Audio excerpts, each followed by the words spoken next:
إن الحمد لله نحمده ونستعينه ونستغفره ونعوذ بالله من شرور أنفسنا ومن سيئات أعمالنا من يهده الله فلا مضل له ومن يضلل فلا هادي له وأشهد أن لا إله إلا الله وحده لا شريك له وأشهد أن محمدا عبده ورسوله يا أيها الذين آمنوا اتقوا الله حق تقاته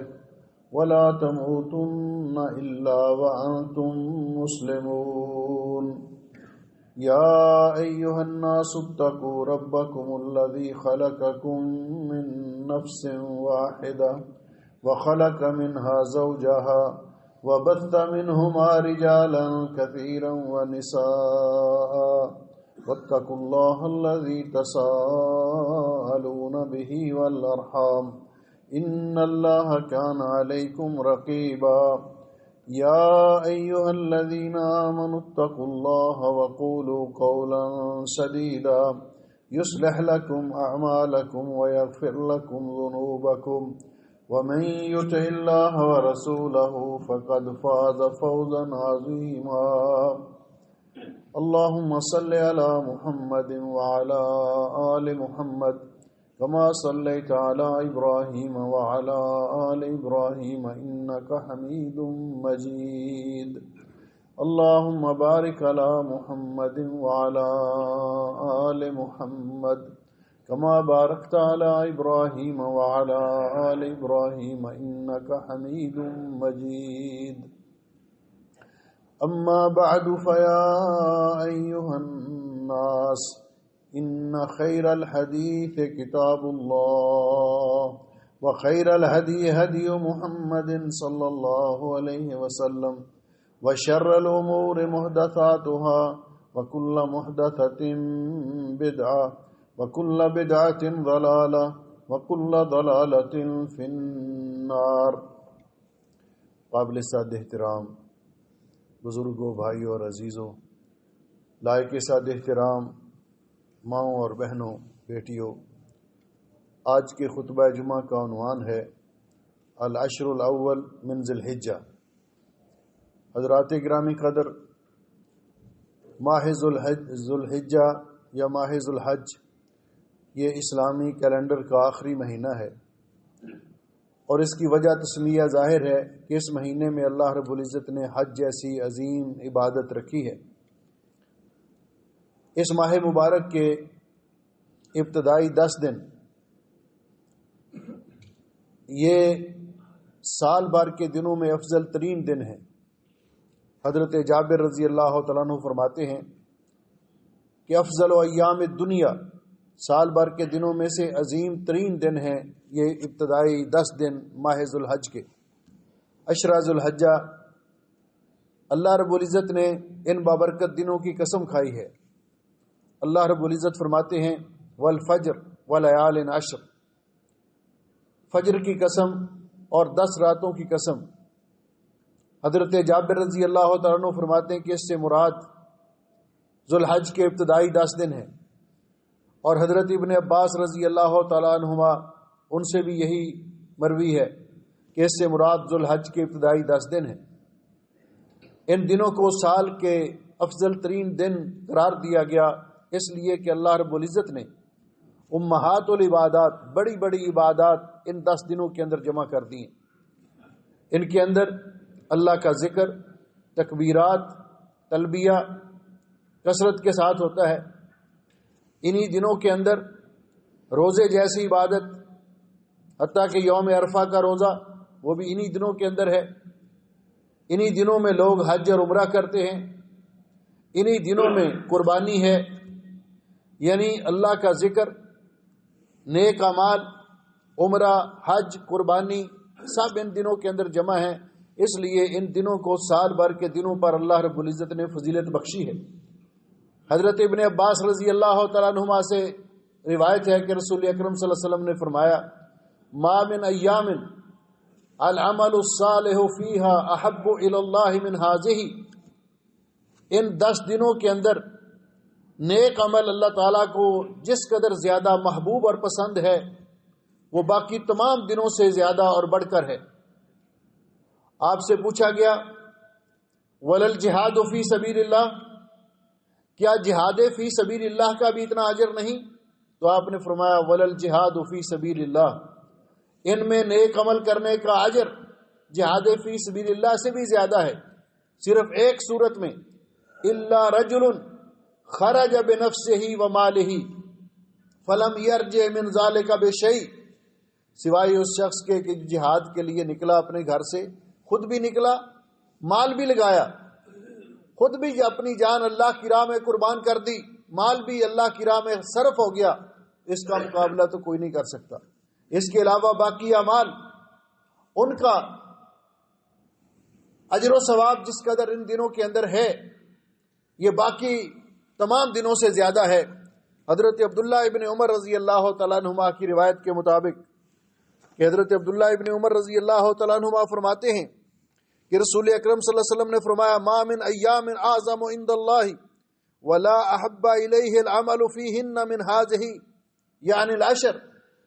کوئی سال کے دنوں میں ایسے دن نہیں جن کے اندر نیک اعمال کرنا جو اللہ تعالیٰ کے ہاں اتنی عظمت والے دن ہوں اور ان کے اندر نیک اعمال کرنا اتنا زیادہ اللہ کو محبوب اور پسند ہو جتنا ان 10 دنوں کے اندر ہے۔ فرماتے ہیں فاکثروا فیہن من التسبیح والتحلیل والتکبیر والتحمید، اس لیے ان دنوں کے اندر کثرت کے ساتھ اللہ تعالیٰ کی الوہیت کا اقرار، لا الہ الا اللہ،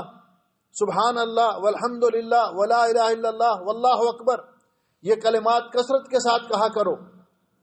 اور حدیث پاک میں آتا ہے کہ جب ذوالحج کا چاند طلوع ہو جاتا تو حضرت عبداللہ ابن عمر رضی اللہ تعالیٰ عنہما اور حضرت ابو ہریرہ رضی اللہ تعالیٰ عنہ بازار میں نکل جاتے اور تکبیرات کہتے، اللہ اکبر لا الہ الا اللہ واللہ اکبر وللہ الحمد،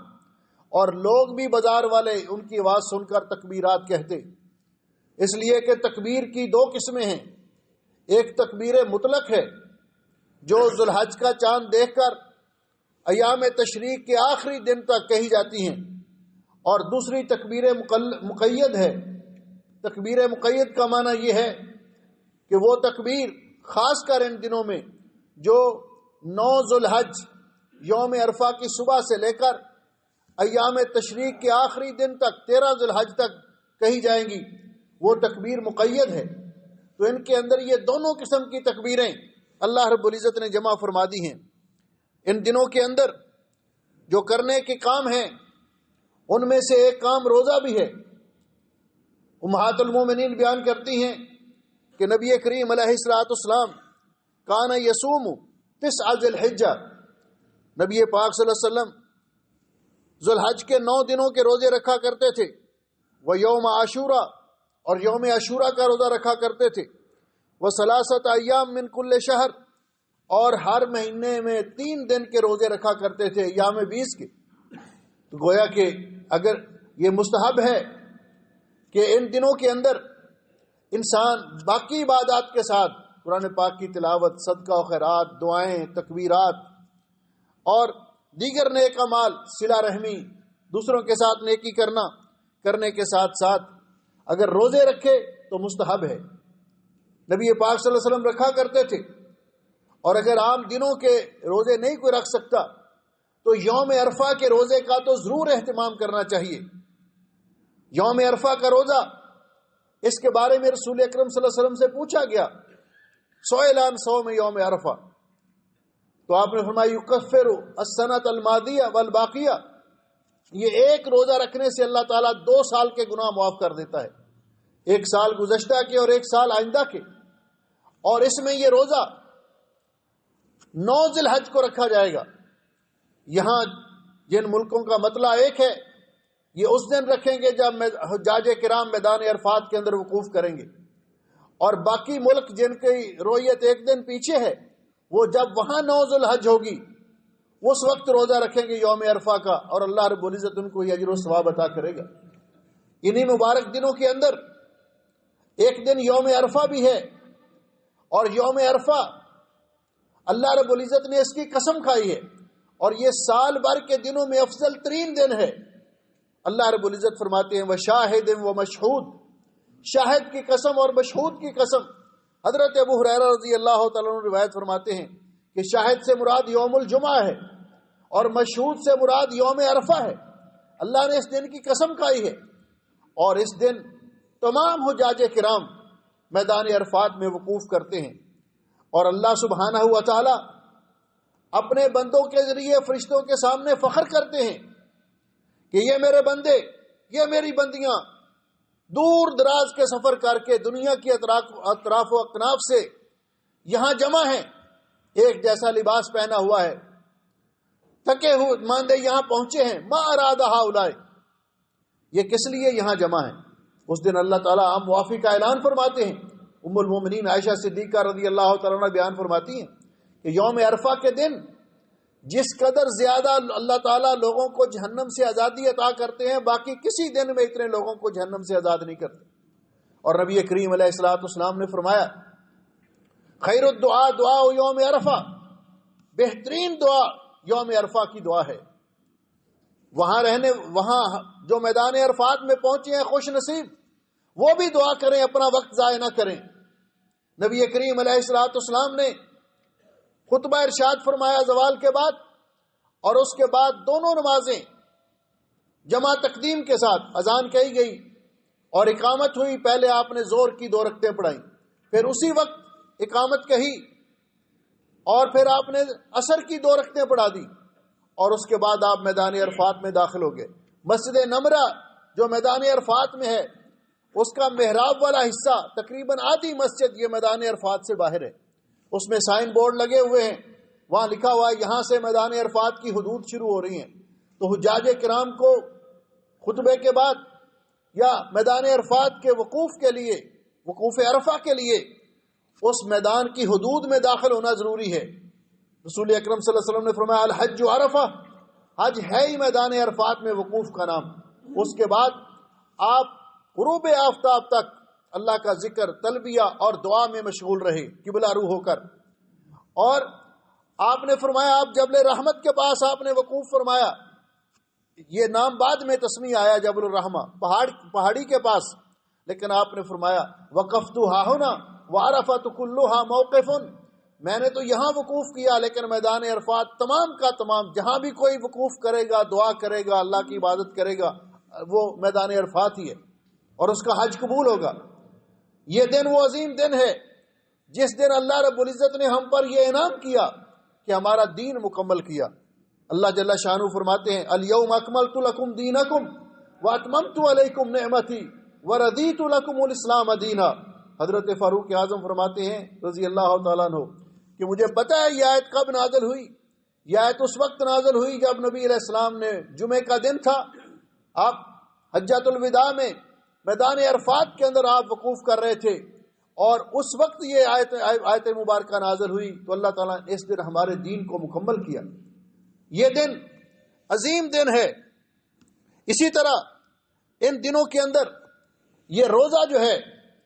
یوم عرفہ کا روزہ، یہ حاجیوں کے لیے نہیں ہے، یہ غیر حجاج کے لیے ہے۔ وہ تو سعادت مند لوگ میدان عرفات میں پہنچے اور انہوں نے یہ سعادت حاصل کی، اللہ تعالی ہم کو بھی یہ موقع نصیب فرمائے۔ وہ کیسا منظر ہے جب بڑے سے بڑے لوگ، دنیا کے حکمران، وزراء، عمراء، سب کے سب ایک جیسا لباس پہن کر اللہ تعالیٰ کے در کے سوالی اور فقیر بن کر وہاں پہنچتے ہیں، اور اللہ سبحانہ ہوا تعالیٰ اس دن معافی کا اعلان کرتے ہیں۔ تو جو لوگ نہیں جا سکے اللہ تعالیٰ نے ان کو بھی محروم نہیں رکھا۔ ایک تو یہ دعا، یہ فضیلت خیر الدعاء دعاء یوم عرفہ، یہاں رہ کر بھی ہم دعا کریں اس دن، تو اس دعا کی بھی بڑی اہمیت ہے، ہمیں اس کا اہتمام کرنا چاہیے۔ اور یہاں جو نہیں حج پہ جا سکے وہ روزہ رکھیں، تو اللہ رب العزت ایک دن کا روزہ رکھنے سے 2 سال کے گناہ معاف کر دیتے ہیں۔ تو یہ کتنی بڑی سعادت کی بات ہے۔ اس لیے میرے بھائیوں اور عزیزوں، میری بہنوں، جو وقت بھی اللہ رب العزت نے بہت سارے مواقع ہمیں اپنے گناہ بخشوانے کے لیے، اپنی نیکیوں میں اضافہ کرنے کے لیے مہیا کیے ہیں، ان میں سے ایک سنہری موقع یہ ہے ذوالحجہ کے ابتدائی 10 دن۔ آج 28 ذوالقعدہ ہے، زکات کی آج 28 تاریخ ہے، کل 29 تاریخ ہوگی، اور کل مغرب کے بعد سورج چاند طلوع ہو جائے گا، یا اگر کل نہ ہوا تو پرسوں تو یقینی ہے اتوار کے دن۔ اس لیے یہ موسم شروع ہونے والا ہے،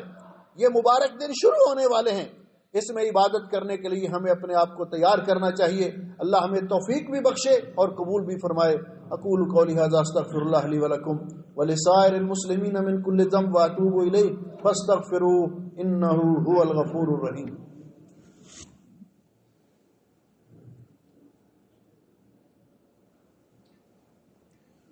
ان الحمد للہ نحمده ونستعینه ونستغفره ونعوذ باللہ من شرور انفسنا ومن سیئات اعمالنا، من يهده الله فلا مضل له ومن يضلل فلا هادي له، اشهد ان لا اله الا الله وحده لا شريك له واشهد ان محمدا عبده ورسوله۔ محترم بھائیو اور عزیزو، ان عظیم دنوں کے اندر جو عبادات اللہ رب العزت کو بہت زیادہ پسند ہیں، ان میں سے ایک قربانی کرنا بھی ہے۔ قربانی کا دن نبی کریم علیہ السلام نے فرمایا اعظم الایام عند اللہ یوم النحر ثم یوم القر۔ اللہ تعالیٰ کے ہاں یوم النحر قربانی کا دن بڑی عظمت والا دن ہے، اور اس کے بعد اس سے اگلا دن ام المومنین عائشہ رضی اللہ تعالیٰ عنہ فرماتی ہیں ما عمل ابن آدم ما عمل ابن آدم من عمل ما عمل ابن آدم من عمل یوم النحر احب الی اللہ من احراق الدم، کہ قربانی کے دن اللہ تعالیٰ کو سب سے زیادہ محبوب عمل یہ ہے کہ اس دن جانور اللہ کی راہ میں قربان کیے جائیں۔ اور یہ قربانی وہ لوگ جن کو اللہ رب العزت نے استطاعت دی ہے، ان کو اس کا اہتمام ضرور کرنا چاہیے۔ یہ بات درست نہیں ہے کہ قربانی کی جانور خریدنے کے لیے جو رقم مختص ہے وہ صدقہ کر دینا بہتر ہے، یہ بات درست نہیں ہے۔ قربانی کرنا افضل ہے، اس طرح تو یہ سنت ختم ہو جائے گی، اور یہ سیدنا حضرت ابراہیم علیہ السلام کی سنت ہے، اور پھر ہمارے پیارے نبی صلی اللہ علیہ وسلم کی سنت موقدہ ہے۔ نبی کریم علیہ السلام حضرت عبداللہ ابن عمر رضی اللہ تعالیٰ عنہ فرماتے ہیں کہ آپ مدینہ میں ہجرت کے بعد 10 سال تک قیام پذیر رہے، اور آپ ہر سال قربانی کیا کرتے تھے، ہر سال قربانی کیا کرتے تھے۔ اس لیے جس کو اللہ رب العزت نے استطاعت دی ہے اسے چاہیے کہ اس کا اہتمام کرے اور قربانی کرے۔ نبی کریم علیہ السلام نے حجۃ الوداع کے موقع پر فرمایا تھا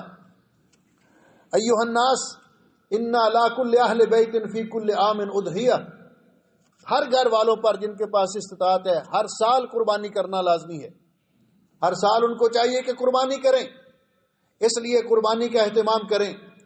قربانی کے لیے جانور بے عیب ہونا چاہیے۔ جانور خریدتے وقت سب سے پہلے جانور کو اچھی طرح چیک کیا جائے، اس کے اندر کوئی عیب نہ ہو، اور پھر اللہ کی رضا کے لیے اپنی نیت کو خالص کیا جائے، اور پھر جو قربانی کا ارادہ رکھتے ہیں ان کے لیے ضروری ہے۔ ام المومنین سیدہ ام سلمہ رضی اللہ تعالیٰ عنہ بیان فرماتی ہیں کہ قال رسول اللہ صلی اللہ علیہ وسلم، کہ رسول اکرم صلی اللہ علیہ وسلم نے فرمایا من کان لہ ذبح یذبحہ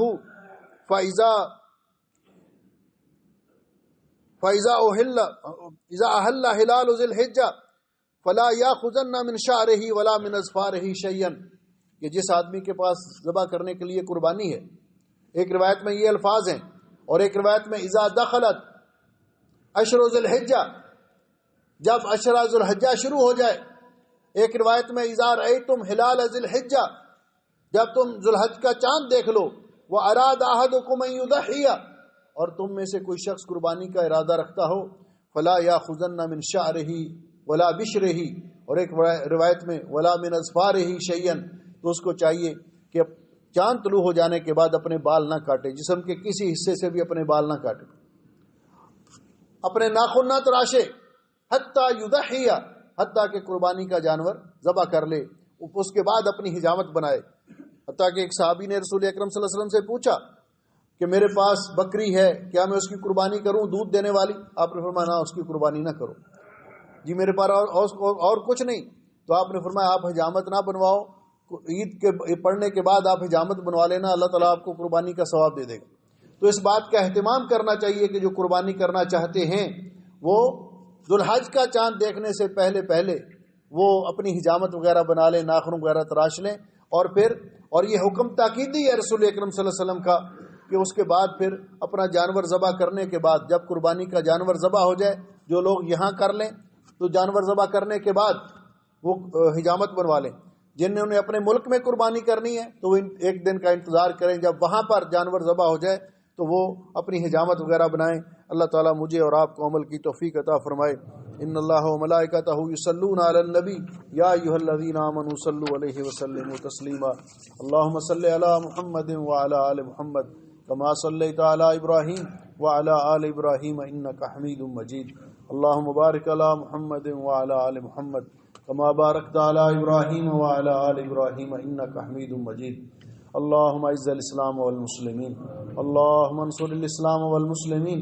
اللهم اجعل هذا البلد آمنا مطمئنا رخاء سخاء وسائر بلاد المسلمین۔ فاطر السماوات والارض انت ولینا فی الدنیا والآخرہ، توفنا مسلمین والحقنا بالصالحین۔ اللهم احفظنا من كل سوء ومكروه، اللهم احفظنا من كل سوء ومكروه،